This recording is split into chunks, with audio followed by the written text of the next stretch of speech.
যে কোনো মূল্যে ভাষাঞ্চল নিয়ে ষড়যন্ত্র রুখে দেওয়ার দাবি হাতিয়াবাসীর। হাতিয়া থেকে সাব্বির ইবনে সিদ্দিকের বিস্তারিত তথ্যচিত্রে। ভাষাঞ্চল হাতিয়ার আছে, হাতিয়ার থাকবে। যে কোনো মূল্যে ভাষাঞ্চলকে নিয়ে ষড়যন্ত্র রুখে দেওয়া হবে। ভাষাঞ্চলকে সরকারের বৈদ্যুতিক, জ্বালানি ও খনিজ সম্পদ উপদেষ্টা ফয়জুল কবির খান সন্দ্বীপের সাথে দখলের ষড়যন্ত্রের বিরুদ্ধে মানববন্ধন এই দাবি করেন হাতিয়াবাসী।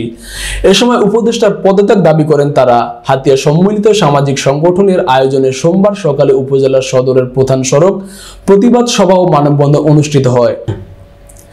প্রায় 30টি সামাজিক সংগঠনের সদস্য, প্রতিনিধি, স্কুল কলেজ মাদ্রাসার ছাত্রছাত্রী ও বিভিন্ন পেশার মানুষ মানববন্ধনে উপস্থিত ছিলেন। এতে বক্তব্য রাখেন সহকারী অধ্যাপক নঈম শামীম খান, প্রভাষক মহিবুর রহমান, আয়াত হোসেন জুয়েল, ডাক্তার মোহাম্মদ জুবায়ের, মোহাম্মদ ফজলে এলাহি হৃদয়, জুনায়েদ, ওমর ফারুক হিমেল, MA রব, সাইফুল ইসলাম প্রমুখ। মানববন্ধনে ভাষাঞ্চলের উপর অবৈধ হস্তক্ষেপের বিরুদ্ধে নানান স্লোগান দিয়ে বিক্ষুব্ধরা বলেন, ভাষাঞ্চল একটি মীমাংসিত বিষয়, এটিকে সন্দ্বীপের সাথে নিয়ে যাওয়ার অপচেষ্টা করে আঞ্চলিক দাঙ্গা লাগানোর উস্কানি দেওয়া হচ্ছে। এ বিষয়ে নগ্ন হস্তক্ষেপ করেছেন সন্দ্বীপের বাসিন্দা ও বর্তমান সরকারের বিদ্যুৎ, জ্বালানি ও খনিজ সম্পদ উপদেষ্টা ফয়জুল কবির খান। ভাষাঞ্চলের অবৈধ দখলের ষড়যন্ত্রের বিরুদ্ধে নগ্ন হস্তক্ষেপ ও আঞ্চলিক শান্তি বিনষ্ট করা তারা এ সময় উপদেষ্টা ফয়জুল কবির খানের পদত্যাগ দাবি করে। 1954 সালে নোয়াখালী জেলা থেকে সন্দ্বীপ চট্টগ্রামের সাথে যুক্ত হয়, কিন্তু সাগরে জেগে ওঠা নতুন এসব চর নোয়াখালী জেলার সাথে রেখে কার্যক্রম পরিচালনা করা হচ্ছে। ভাষাঞ্চলের দিয়ারা জরিপের মাধ্যমে 6টি মৌজার অন্তর্ভুক্ত করা হয়। পরে হাতিয়া উপজেলাধীন বন বিভাগ 2002-2003 সালে বনায়ন সৃজন করে।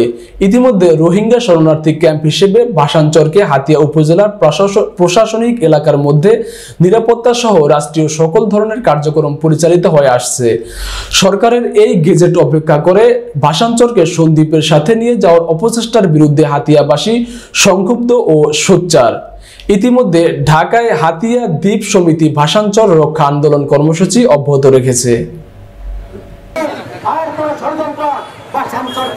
হাতিয়া থেকে ছিনিয়ে নিতে পারবে না, আমরা সবাই ঐক্যবদ্ধ হব।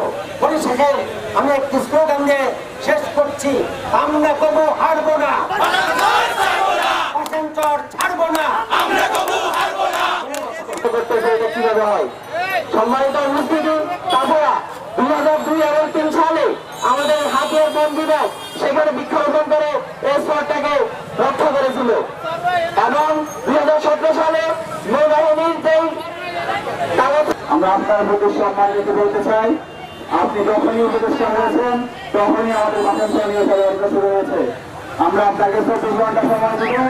এই 24 ঘন্টার মধ্যে আপনি আপনার বক্তব্য পরিষ্কার করবেন, আপনার অবস্থান পরিষ্কার করবেন। আর না হয়তো আমরা বুঝে নেব যে ভাষাঞ্চল হাতিয়ার মধ্যে দাঙ্গা সৃষ্টি করছেন আপনি।